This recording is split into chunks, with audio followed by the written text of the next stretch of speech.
What I'd like to address to all of you is about your path that you have taken in your lifetime.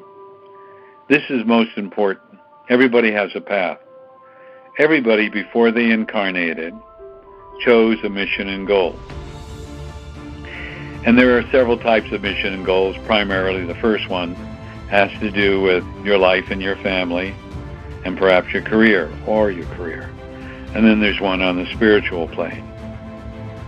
All of you who are calling in are questioning and wanting to learn more about spirituality. And you know, I always talk to you about you are the solution, or we are the solution, so to speak. We are the solution. In order to get things for change, like Heather talked about the education system, or whatever is going on, it is up to us to make the changes. It's up to us to change the mass consciousness, to have people look at their lives and to understand the lives and what they are creating. So what we need to do, first of all, look at ourselves. What are we creating in our life? Where are we going? And what have we done? You know, a while back I read to you a little blog that I wrote. And I want to share this blog one more time because it's important, because I feel that sometimes we get so distracted, we forget about it. And it's called What You Think You Create, and what you create you experience. Life is all about learning, growing, and experiencing. The aspects of learning, growing, and experiencing that we have created creates a roadmap in our lives to facilitate for us to move forward, for us to grow. Each experience, whether positive or negative, opens the door for each one of us to create an unlimited potential. Why is it we learn more from adversity than rather from positivity? Have you ever thought about it? Perhaps because we have become so sensitive today, and so sensitive that when we hear criticism, we pay more attention to it.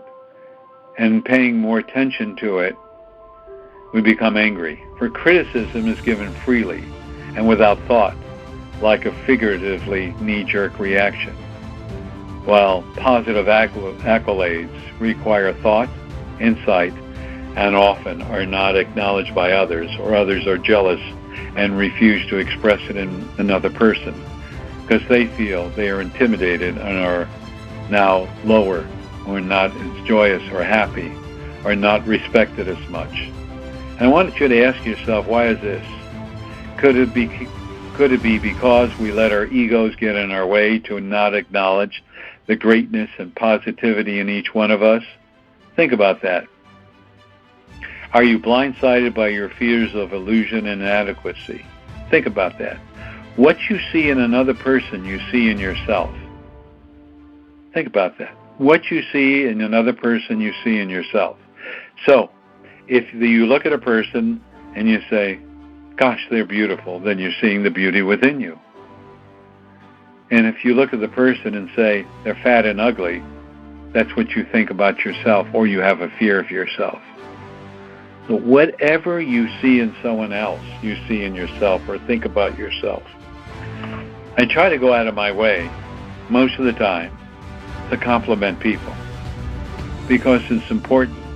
When I look at a person, I see the greatness in them. I see the unlimitedness in them. You know, at any given time, we're on the road to destruction or greatness. And that depends how you view what is going on in your life. It's like the proverbial concept. Your gas tank is first half empty or it's first half full. What do you think? What do you feel about it? And remember, what you think you create, and what you create you experience. You are experiencing and creating your life 24/7. Do you know that? You're creating it. You're creating it out of greatness, love, and joy. And you know my mantra, you are unlimited. Or you're creating it out of fear or anxiety or doubt. The most important thing is we need to be true to ourselves. How do we become true to ourselves? We look in the mirror and stop looking at your imperfections. I have pimples, I got wrinkles, my hair is gray, I'm too short, I'm too tall, I'm too thin, I'm too fat, I'm this and this and this. Look at the beauty when you look in the mirror. Look at that person called you, who has had all these wonderful experiences in life. Think about all the ups and downs you had, and think about how you've conquered all those ups and downs. How have you experienced it? You took lemons and finally turned it into honey. And you took the honey at times and turned them into lemons. I had to take a client to the doctor. And since you don't know him, it's Dr. Davila. Dr. Davila is an internist. And he's 63 years old. And he says, he's 6'4". He said, I'm 63. I'm Mexican American. I don't have any problems with that. I really don't care what people think. And then he turned to my client and he said, you know what? You've got it better than everybody else. Think of all the people who are in wheelchairs, who can't talk, have cancer, are dying. And all you sit there is complain about this and complain about that. You don't appreciate everything you have.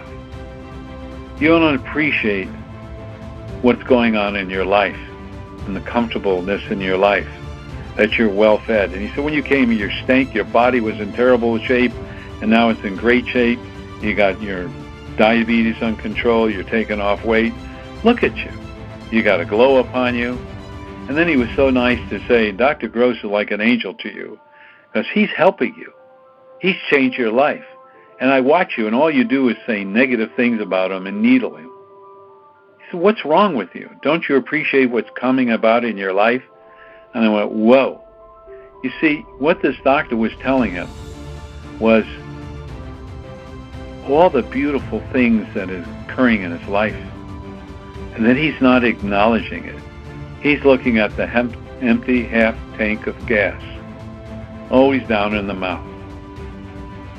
And yet, he was so kind to say, look what Dr. Michael is doing for you, which I never expected. But it's nice to receive an accolade.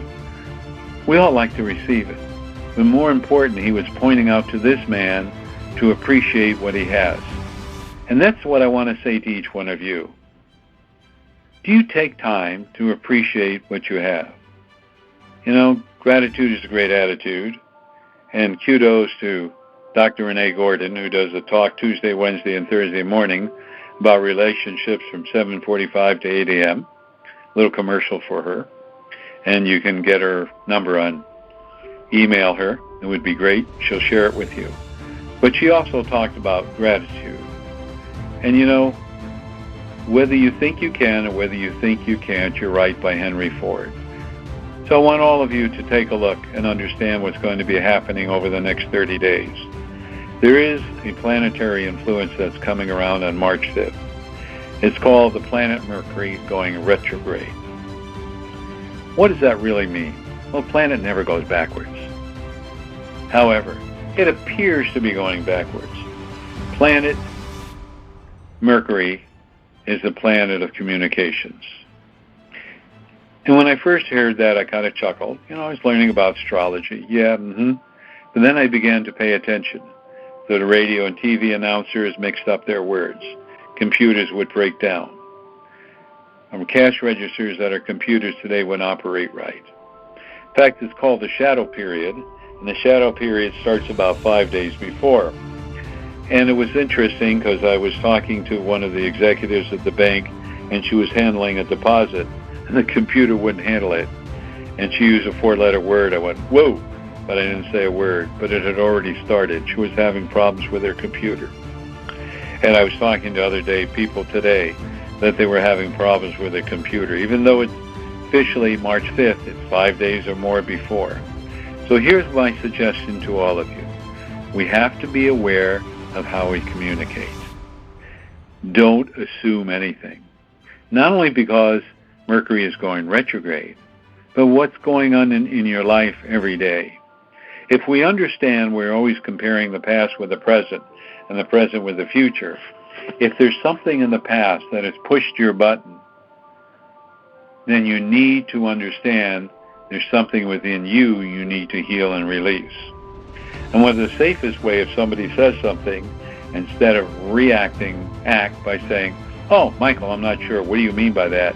And I guarantee you, 98% of the time, it isn't what you were thinking. But because you were thinking that, of course you were so sensitive towards that, what happens is you're going to react in a very negative way through anger or frustration or hate. You know, if we understand we all have our Achilles heel, every one of us, and if we understand that we have an Achilles heel, why is it in our life? The answer is simple. Because we have to change our consciousness to understand that it's in our life to help us grow. Thoughts are things. Some of you have heard that. Thoughts are things. Therefore, we talked about earlier, affirmations and manifestations. They run parallel, and they do have a connection. Each morning, when you get up in the morning, I would like all of you to say to yourself, thank you for this day. Thank you for this life, or thank you for the joy that's now happening in my life. Notice my words, now happening. Not going to, will, perhaps, I hope, or I wish. It is now happening. If you speak in the now, then your mass consciousness is going to create it in the now. If you speak in the now, say, I am, that means things are now going to be created in your life. If we understand that all thoughts are electromagnetic, whatever we think out there is going to come into our life. Bottom line, who's in charge of our life? Who's creating our life? And why are we creating so much challenges in our life? You know why? Because you doubt. You're unsure. You are an aspect of God the true source. It means you're part of God the true source. Remember the Old Testament? You're made in the image of God? Remember that? Don't deny that. Look within you to see your unlimitedness. Look within you to see what you've created. And look within you how to change it. And how do you change it? Simple. Affirmations. Why do you need an affirmation? Because you don't believe it. They say if you do an affirmation 21 days in a row, it will change. I personally believe it could take 3 seconds or less. Most people will take 21 days or more. There was a client I was working with. He fought me every inch of the way of doing the Dream Heaven, the affirmation. Fought me for 6 months. But I never gave up on him. Finally said, okay. And I made him text me every time he does the affirmations in Dream Heaven. P.S. 2 weeks later, 2 weeks previous to today, he said his business is picking up, he's never been happier, and he had a fear of being alone. And then he texted me 3 days ago, I enjoy being alone, I'm so much happier. I don't need anyone to make me happy, I'm happy the way I am. And he said, you know what? I know now that I'm happy the way I am now going to find joy and happiness and the love of my life, because I don't need it. I'm going to choose it. So you see, that's what your life is all about. Choices. Choices, choices, choices. And what are your choices? And I want you to examine your choices, because when you examine your choices, you are then giving the unlimited gift to change your life. So in this week coming up, there are 2 things I would ask of you. 1, to join us in that call-in for the prayer, or praying for all women, men, and children who have been molested, raped, and abused. And also to begin to create the life you so desire. One of my favorite quotes are from Ian Forrester.